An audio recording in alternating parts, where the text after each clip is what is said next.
அண்ணா சீரியல்ல சண்முகத்தோட கோபம் இன்னும் வெறி அடங்காம இருக்காங்க. என் தங்கச்சி கனிய பச்சை பிள்ளைய தூக்கிட்டு போய் கல்யாணம் பண்ண பார்த்துருக்காங்களே. முத்துப்பாண்டி மட்டும் இல்லாம இருந்திருந்தா அவனுங்களோட கதையவே முடிச்சுட்டு வந்திருப்பேங்கிறாங்க சண்முகம். படுபாவிக்கு பச்சை பிள்ளைய தூக்கிட்டு போய் கல்யாணம் பண்ண பார்த்துருக்கானுங்களே. டேய் சண்முகம், நீ நினைச்ச மாதிரியே அவனுங்கள கொன்னு போட்டுட்டு வந்திருக்கணும். அப்பதான் இன்னொரு பிள்ளைங்களுக்கு இந்த மாதிரி ஒரு அநியாயம் நடக்காதுங்கிறாங்க வைகுண்டம். அறிவழகன் சந்தேகத்துல கேட்குறாங்க. ஆமா, ஊருக்குள்ள கனி மாதிரி எத்தனை பிள்ளைங்க இருக்காங்க, ஆனா நம்ம கனியை மட்டும் எதுக்காக தூக்கியிருக்கானுங்க, ஏதோ சந்தேகமாவே இருக்குதுங்கிறாங்க. ஆமா, அது என்னங்கிறத நம்ம கூடிய சீக்கிரம் விசாரிக்கணுங்கிறாங்க சண்முகம்.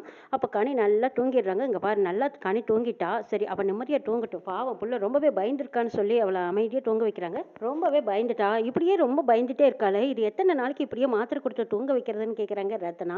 ஒரு 2 நாளைக்கு கொடுக்கலாம், அதுக்கப்புறமும் இதே மாதிரி இருந்தானா நம்ம வெளியூர் எங்கேயாவது கூட்டிட்டு போய் தான் அவன் மனசை மாற்றணும். அப்பதான் அந்த மாத்திரை கொடுக்கறத நிப்பாட்ட முடியும், இல்லைன்னா இதுவே ஒரு பழக்கத்துக்கு வந்துருங்கிறாங்க பரணி. அப்படின்னா அவள் ஆசைப்பட்ட மாதிரியே நம்ம ஊட்டி கூட்டிட்டு போலாங்கிறாங்க சண்முகம். Super idea. அப்போ அவளை மட்டும் கூட்டிட்டு போகிறத விட நம்ம குடும்பத்தோட எல்லாருமே போயிட்டு வந்தா அவளுக்கும் சந்தோஷமா இருக்குமல்ல, ஒரு மாற்றமாகவும் இருக்கு, நம்மளுக்கும் நல்லா இருக்குங்கிறாங்க அறிவழகன். அவங்க சொன்னதை கேட்டதும் எல்லாத்துக்கும் சந்தோஷமா இருக்கு. சரி, இதை பற்றி நாளைக்கு காலையில் பேசிக்கலாமேங்கிறாங்க எசக்கி.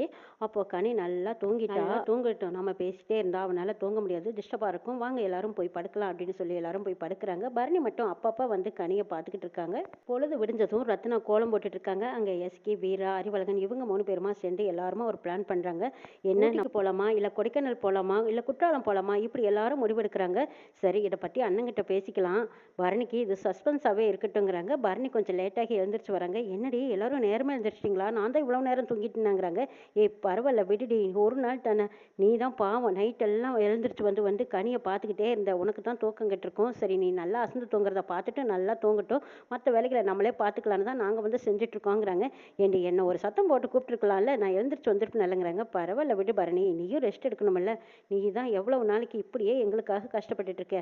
பாவம், நீயும் அண்ணனும் ஊட்டி வரைக்கும் போகலான்னு நினச்சிங்க, நிறைவேறாமல் பாதியிலேயே திரும்பி வரும்படி ஆகிப்போச்சு, எங்களுக்கு வருத்தமாக இருக்குதுங்கிறாங்க. அதனால் என்னடி இன்னொரு நாள் பார்த்துக்கிட்டா போச்சுங்கிறாங்க பரணி. அப்படி இருந்தும் அறிவழகன் உளறி கொட்டுறாங்க. இல்லை, நம்ம ஊட்டி வரைக்கும் எல்லாருமே போனால் இன்னும் நல்லா இருக்கும் இல்லைங்கிறாங்க. எல்லாருமே பிளான் பண்ணிட்டீங்களா, எல்லாருமே ஊட்டி போகலாமான்னு கேட்குறாங்க பரணி. ஆமாம், சிவபாலன் வீராவும் இப்போ தானே ஒன்று சேர்ந்துருக்காங்க, புது தம்பதிகள் வேற, அவங்களையும் ஊட்டிக்கு கூட்டிகிட்டு போன மாதிரியும் ஆச்சு, அவங்களும் ஜாலியாக என்ஜாய் பண்ண மாதிரியும் எல்லாம் ஆச்சு, போயிட்டு வரலாம் அப்படிங்கிறாங்க அறிவழகன். ஆஹா, அப்போ எல்லாருமே சேர்ந்து முடிவு பண்ணிட்டீங்க, இதுக்கப்புறம் நான் சொல்கிறதுக்கு என்ன இருக்குது, சண்முகத்துக்கிட்ட மட்டும் பர்மிஷன் கேட்டால் போதும் அப்படின்னு எல்லாரும் வந்து முடிவு பண்ணியிருக்காங்க. அப்போ சண்முகம் சாப்பிட வந்து உட்காந்துருக்கும் போது இதை பற்றி இப்போ பேசலாமா வேண்டாமா, இல்லை சண்முகம் சாப்பிட்டுன்னு எதிர்பார்த்துட்டு இருக்காங்க. சண்முகம் கணிக்கு நடந்த கொடுமையவே நினச்சிட்டு இருக்காங்க. இதுக்கெல்லாம் பின்னாடி யார் காரணமாக இருப்பாங்க அப்படின்னு யோசிச்சுட்டு இருக்கும்போது தான் அறிவழகன் வராரு. வந்ததும் இந்த 10,000 ரூபா அப்படின்னு பணத்தை கொடுக்குறாங்க. எதுக்கு பணம், உங்களுக்கு திங்கிறக்குமா கொடுக்குறீங்க, என்ன மாப்பிள்ளை இது புது பழக்கமாக இருக்குதுன்னு வைகுண்டம் திட்டுறாங்க. இல்லை மாமா, அதுக்கு இல்லை, எல்லாரும் ஊட்டி போகலான்னு முடிவு பண்ணியிருக்கோம், அதில் என்னோட பங்குன்னு சொல்லி அறிவழகன் கொடுக்குறாங்க. என்னது ஊட்டியா, எங்கிட்ட கேட்காமலே எல்லாரும் முடிவு பண்ணிட்டீங்களாங்கிறாங்க சண்முகம். ஆமாம் சண்முகம், இதோ நானும் வந்துட்டேன் அப்படின்னு முத்துப்பாண்டியும் கொண்டு வந்து அவங்க பங்கு ஒரு பக்கம் கொடுக்குறாங்க. இது எல்லாம் பார்த்த சண்முகம், என்னடா இது, எனக்கே தெரியாமல் எல்லாருமே டூர் புக் பண்ணிட்டீங்களாங்கிறாங்க.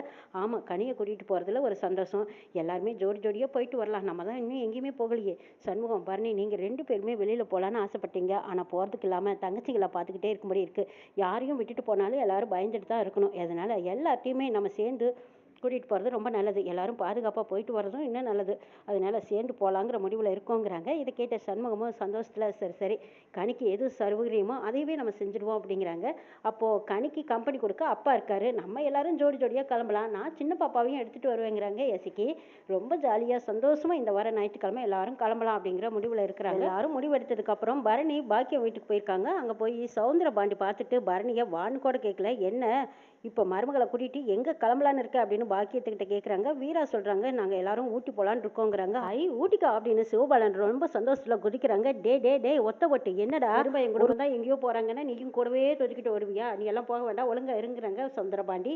என்னப்பா, என் பொண்டாட்டி கூப்பிட்டு நான் போகாமல் இருப்பேனா, நான் அப்படி தான் போவேன் அப்படின்னு சொல்லிட்டு இருக்கும்போது அங்கே பரணி வந்ததும், என்னப்பா நான் வந்திருக்கேன், வந்தவளை வான்னு கூட கூப்பிட மாட்டிங்களா அப்படின்னு கேட்குறாங்க. ஏன், உன்னை கூப்பிடலைன்னா நீ வரமாட்டியா, ஆமாம் என் பேச்சியை நீ கேட்குற, நீ தான் எப்போ பார்த்தாலும் அந்த வெறுமை சண்முகத்துக்கு தானே சப்போர்ட் பண்ணுவ, நீ வந்தாலும் சரி வரலைன்னா சரி, உனக்கெல்லாம் நீ அவ்வளோதான் மரியாதைங்கிறாங்க சவுந்தரபாண்டி. இதை கேட்ட பரணி இன்னமும் கோவப்படுறாங்க. சரிப்பா இருங்க, உங்களை மறுபடியும் ஒரு நாள் பார்த்துக்கிறேன், சரி விட்டுத்தலுங்க, நான் வந்த விஷயத்த சொல்லிட்டு கிளம்புறேன். டே சிவபாலா, நம்ம எல்லாரும் ஞாயிற்றுக்கிழமை ஊட்டி கிளம்புறோம், நீயும் ரெடியாக இருடா, எல்லாரும் போயிட்டு வந்துடுவாங்கிறாங்க. கௌதம் வெளியில் வந்திருக்காங்க. வந்ததுக்கப்புறம் வக்கீல் சொல்கிறாங்க, இதை பார் கௌதம், மாலதி கொலகேஸ் விஷயத்தில் தான் நீ இப்போ வெளியில் வந்திருக்க, கவிதாவோட விஷயத்தில் இன்னமும் நீ அதுலேருந்து வெளியில் வரல, கவிதாவை லவ் பண்ணுறேங்கிற பேரில் லவ் பண்ணிவிட்டு அவளை கற்பழித்து கொலையும் பண்ணியிருக்க, நீ இன்னும் அந்த கேஸ்லேருந்து வெளியில் வரல, அதனால அதுக்குள்ளே ஒன்று கிடக்க ஒன்று ஏதாவது தப்பு தவறு பண்ணிடாத, கவனமாக இருங்கிறாங்க. யோ, அப்படி தப்பே பண்ணிட்டாலும் எங்களை காப்பாத்துறதுக்கு தானே வக்கீலுங்கிற பேரில் நீ இருக்க. உனக்கு தான் வேண்டிய காசை அள்ளி இறச்சிக்கிட்டு இருக்கிறனால நீ தானே என்னை காப்பாற்றணுங்கிறாங்க கௌதம். அதுக்காக கேஸை ஸ்ட்ராங்காக வலுப்படுத்திட்டா அதுக்கப்புறம் வக்கீல் நிலையும் ஒன்றும் முடியாது. ஜட்ஜு பார்த்து என்ன நீதி சொல்கிறாங்களோ அதுதான் நடக்கும் தெரியுமா. ஆனால் தப்பு மேலே தப்பு பண்ணிகிட்டே போய்கிட்டே இருந்தால் யாருனாலையும் காப்பாற்ற முடியாது. ஏதோ ஒன்று ரெண்டு விஷயத்தில் நம்ம காப்பாற்றிடலாம். ஆனால் திரும்ப திரும்ப நான் அப்படி தான் செய்வேன்னு செஞ்சுட்டு இருந்தால் எங்களால் எதுவுமே பண்ண முடியாதுப்பா. நான் சொல்ல வேண்டியதை சொல்லிட்டேன்னு சொல்கிறாங்க வக்கீல். இது கேட்ட கௌதம் இன்னமும் கவிதா மேலே எனக்கு கோபம் வெறுப்பு அதிகமாக இருந்துட்டு தான் இருக்குது. அதுக்கு முன்னாடி இந்த சண்முகம் குடும்பத்தை நான் பழி வாங்கியே தீரணுங்கிறாங்க கௌதம். இங்கே பார்ப்பா, நீ கொஞ்ச நாள் அமைதியாக இருக்கிறது நல்லது. உங்கள் அம்மாவும் வேற உள்ளே இருக்காங்க. உங்கள் அம்மாவை வெளியே கொண்டு வரதே ரொம்ப பெரிய விஷயமா இருக்குது. ஒவ்வொரு கேஸை தான் உடச்சி வெளியில் கொண்டு வரணும். அதுக்கப்புறம் தான் நீங்கள் நினச்ச மாதிரி ஏதாவது செய்ய முடியும். அதுக்கு முன்னாடி நீ ஏதாவது மறுபடியும் மறுபடியும் போய் சிக்கலில் மாட்டிக்கிட்டா திரும்பவும் அது பெரிய ஆபத்தில் தான் முடியும். சண்முகம் ரொம்ப சொல்லக்கூடாது, அவன் சரியான கெட்டிக்காரன். ஒரு தடவை போலவே ஒரு தடவை நம்ம எல்லாமேயும் ஈஸியாக வெளியில் வர முடியாது. நான் சொல்ல வேண்டியதை சொல்லிட்டேன்னு வக்கீல் சொல்லிட்டு இருக்கும்போது கௌதம் பல்ல வெறுவிக்கிட்டு வக்கீலை கோவமாக பார்க்குறாங்க. இப்படி கோவப்பட்டால எந்த பிரயோஜனம் இல்லைன்னு வக்கீல் சொல்லிட்டு இருக்கும்போது கௌதம் வேறொரு அதிரடியான முடிவு எடுக்கிறாங்க. கவிதா மட்டும் நேரடியாக வந்து சாட்சி சொல்லிட்டா அதுக்கப்புறம் திரும்ப வெளியிலேயே வர முடியாது தெரியுமாங்கிறாங்க வக்கீல். அதுக்கு முன்னாடி கவிதாவை நான் என்ன பண்ணுறேன்னு பாருங்கிறாங்க கௌதம். ஐயோ, கவிதாவோட கேஸ் இயரிங்க்கு வரப்போகுது. நீ இந்த நேரம் பார்த்து இப்படியெல்லாம் முரட்டுத்தனம் பண்ணிட்டு இருந்தீங்கன்னா ரொம்ப பெரிய பிரச்சனை ஆயிடுங்கிறாங்க வக்கீல். எங்கள் அம்மா எவ்வளோ பெரிய ஆள், எங்கள் அம்மாவையே தோக்கடிச்சு ஜெயிலுக்குள்ளே தள்ளிட்டானே அந்த சண்முகம், அவனை சும்மா விடக்கூடாதுங்கிறாங்க கௌதம். இங்கே பாருங்க, இப்போ உங்கள் கேஸ்லேருந்து நீங்கள் வெளியில் வர்றதுக்கே போராட்டமாக இருக்குது. இதில் அம்மாவோட கேஸை அவன் வேற வசமாக மாட்டி விட்டுருக்கான்.